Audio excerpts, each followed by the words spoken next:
Армысыздар мұнайлы жастар парақшасының көрермендері. Өздеріңізге мәлім, қаңтар айының 10 күні сайлау өтіп, нәтижесі бойынша Нұр Отан партиясы жеңіске жеткен болатын. Сонымен қатар, ауданымызда жаңадан мәслихат депутаттары сайланып, соның ішінде қазіргі таңда 6-ы жас депутат. Бүгін жастар ресурсы орталығының ұйымдастыруымен жастарға кеңес бағыты бойынша сұхбат тайм өтеді. Бізбен бірге болыңыздар. Сонымен бүгін бізде қонақта Мұнайлы ауданының жас депутаттарының бірі Көшжанова Айтолған Тахирқызы. Қош келдіңіз.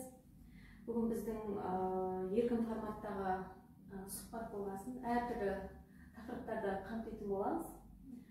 Ал енді алдымен сұрақ қоймас бұрын өзіңіз жайлы айтып өтсеңіз. Өзім туралы айтатын болсам, осы Мұнайлы ауданының тұрғынымын. 18 жыл, 20 жылға қарап осы ауданда тұрып келе жатқаныма. Енді жас аудан, біздің ауданымыз. Енді биылғы жылы өзім осы партияның атынан түстім. Додаға ауыл партиясының атынан түсіп, осы ауыл партиясынан жеңіске жетіп, осы депутат болып, жас депутаттардың қатарына іліндім.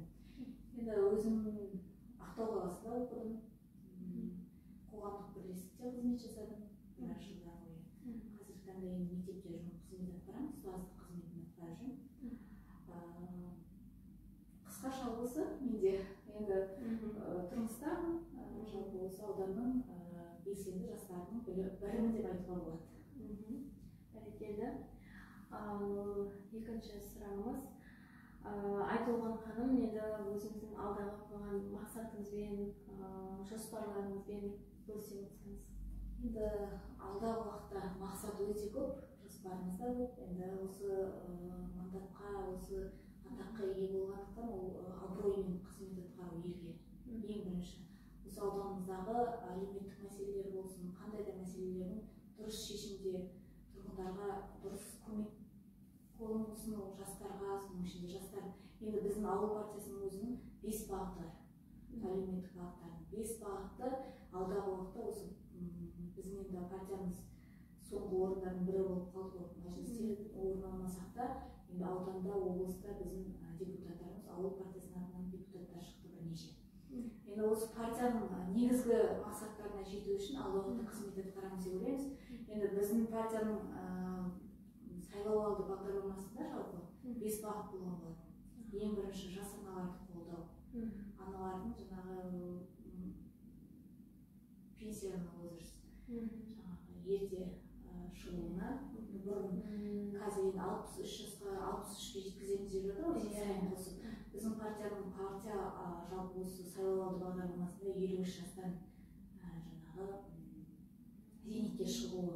Көп балалы, енді қазір білесіздер, заман талабына сай көп балалы аналардың 3 баласы болса да көп балалы аналар қатарына енгізгіміз келеді осы партияның мақсаты. Өйткені қазіргі таңда экология бар, жастар арасында жаңағы көптеген денсаулықтарында кінәраттар, әртүрлі жағдайлар болып жатыр жас отбасылар арасында. Сондықтан 3 баланың өзін дүниеге әкелу қазіргі таңда әйел адамдар үшін өте қиын.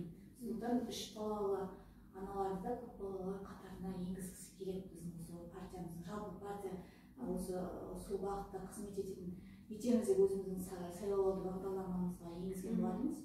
Енді алдағы уақытта енді біздің өзіміздің мемлекетіміздің ұстанымы бар, өзінің несі бар. Енді біз жерде өзіміздің ұсыныс пікірлерімізді айтып отыратын боламыз алдағы уақытта. Енді жалпы жоспар мақсатым осы аудандағы қандай да мәселелер болса дұрыс шешім қабылдауына, халықтың үнін билікке жеткізуге міндетті түрде атсалысатын боламын. Енді алдағы уақытта алла бұйырса, сол жоспарда ең басты мақсатым да жоспарда осы еліміздің, ауданымыздың көркейгеніне үлес қосу ең бірінші мақсаты осы. Жалпы билік басында жүргендерге мақтаудан бөлек сыни пікірлер де айтылады. Ал сіз сыни пікірлерді өзіңізге қалай қабылдайсыз? Әрине, мақтау, күнделікті мақтау есту мүмкін емес, адам болғандықтан, пенде болғандықтан әртүрлі нәрселер болады. Қоғамда әртүрлі сыни пікірлерді естисің, мақтауды естисің. Ең енді сыни пікірге өзім сын бар жерде мін түзеледі дейді ғой. Сондықтан мен өзім сыни көзқарасты жақсы қабылдаймын. Егер сыным айтылып жатса, мен сол нәрседен сабақ алуға, сол нәрсені түзетуге тырысамын. Сондықтан маған сыни ойлар жиі айтылады деп айтыламын. Жалпы мына жерінде былай, мына жерінде қателік болады ғой, адам болғансың, сондықтан сыни пікірлерді жақсы қабылдауға тырысамын. Енді ол негативке айналдырмай, дұрыс бағыт болатын болса, онда дұрыс қабылдауға тырысамын. Біздің соңғы сұрағымыз, жалпы жастарға, әсіресе қазіргі мектеп бітіруші түлектерге қандай кеңес берер едіңіз? Жастарға, мен жастарға сенемін деп бізде айтқан ғой. Мен қазір болашақ жастарға сенемін. Мен өзім жас болсам да, болашақ білімдінің қолында. Білім алса, өйткені адам адамнан абай атамыз айтады, білім арқылы озады, ақыл ойымен озады. Сондықтан қазіргі заман талабымызда білімді ұрпақ болса, білім алуға еш уақытта да істемеу керек. Ерінбеу керек, еңбектену керек. Ең бірінші еңбек, еңбектен ең білім. Білім деген ол біздің қазіргі бұрын найзаның ұшымен болатын болса, қазір қаламның ұшымен деген бар. Сондықтан білім алуға құштар болу керек. Жаңашылдықты үйренуге. Жастарға айтатын тек жаңашыл нәрсеге үйренсін, білім алсын. Өмірде жалпы қазір біздің мемлекеттерден де озатын ең бірінші нәрсеміз ол біздің білімділігіміз.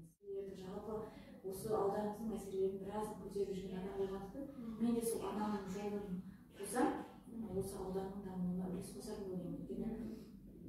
Ол халықтың қалай қызмет ететінін, қандай қиындықтарды көргенін білеміз. Осы ауданның басында ашылғанда ең жас аудан, тұрғындары көп.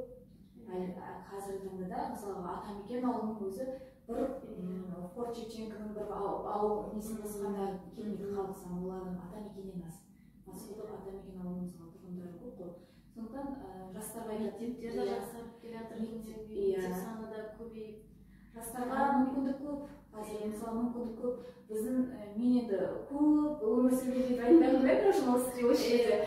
Енді өзім қалада оқыдым, жаңа айтып өттім, қалада 23-ші орта мектепте оқыдым, сол жақтың түлегімін.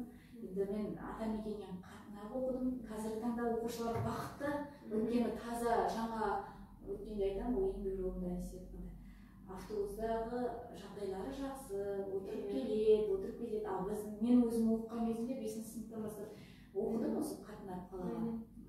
6 жыл сол қалаға қатынап оқыған. Және сол кезде бізде автобустардың ішінде 4-ақ орындық болады.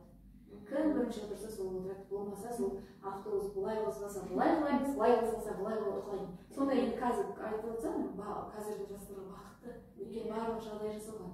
Мынандай жастар орталығы бар, кружоктар бар. Кейбір мысалы кітапхана бар, мүмкіндік бар. Біз сол Ақтау қаласына барып оқитынбыз, кітапхананы іздеп. Кітапханамыз өзім аудан болғандықтан кітапхана бар, спорттық үйірмелер көп, залдар бар. Немен айналысам десе де жастарға мүмкіндікті мемлекет жасаған. Енді мынандай аудандағы мектептер, мысалы қаланың мектептерінен жақсы. Өйткені мен өзім оқыған мектепті салыстыратын болсам, қазіргі таңда өзім енді танымай қалған мектеп деп айта алмаймын, бірақ енді білім жағынан, бірақ бұрынғы ескі мектеп, сонау тарихы бар 40-50 жыл болып қалған мектепте оқыдық. 2 қабатты мектеп, ескі барда сонымен оқыдық қой. Ал қазіргі оқушылар, жалпы оқушылар бақытты, өйткені таза, жаңа нәрсе, жаңа технологиямен оқып жатыр. Мұғалімдердің өзі жаңа технология ұмтылды мысалы қазір. Сондықтан жастарға бақытты деп ойлаймын. Сол мүмкіндікті пайдалану керек, сосын сол мүмкіндікті білуге ұмтылу керек. Еңбек жолында да қазір енді мемлекеттік бағдарламалар бар, әртүрлі. Жастар тәжірибесі деген бағдарлама, қоғамдық жұмыс деген бар. Жастар соның өзіне де бармай жатады мысалға. Жастар тәжірибесі өте мықты бағдарлама, өйткені сол арқылы сен тәжірибені жұқтың. Мысалы кей кезде жаңа жастар ренжіп жатады, мен барғанда анда жұмсайтын, мында жұмсайтын келмейді деп налытады. Ол дұрыс емес деп ойлаймын. Сен маған сондай мүмкіндік болатын беретін болса, мен мәз болатын едім. Мен өзім бағдарламамен жұмыс жасадым, енді өзіме еңбекпен жұмыс жасадық қой, бірақ та аз қанағат дейді. Ол қанша қазіргі барлығы табысы күшті жұмыс жасағысы келеді, табысты болғысы келеді. Әрине табысты болу да дұрыс, бірақ еңбекпен жеген, сен ол дипломыңды алғаннан кейін тәжірибең жоқ. Тәжірибе алмасуға ең жақсы бағдарламаларымыз осы жастар тәжірибесі. Жастар тәжірибесі арқылы үлкендерден, жалпы сол мекемелерге барған мекемелерден артынан қалмай білікті мамандардың артына үйреніп алған дұрыс деп ойлаймын. Үйренген, өйткені үйрену арқылы ол ешқандай да жас мамандар ертең өзінің тәжірибе жинаса мықты мамандар болады. Сондықтан жастарға айтатын осы тәжірибелі жинасын, көбірек жинасын деп кеңес берер едім. Сізге көптен көп рахмет. Ал енді Айтолған ханым, бүгінгі біздің еркін форматтағы өткізілген сұхбатымызға уақыт бөліп, алтындай уақытыңызды бөліп келгеніңізге көп рахмет. Алдағы жұмысыңызға сәттілік тілейміз. Мана жоспарларыңызбен бөлісіп жатсыз, сол жоспарларыңыздың жүзеге асуына шын жүректен тілектеспіз. Ал жастар орталығы парақшасының көрермендері, алдағы уақытта біз осындай сұхбаттарымыздың өз жалғасын табатын болады. Бізбен бірге болыңыздар. Сау саламатта болайық.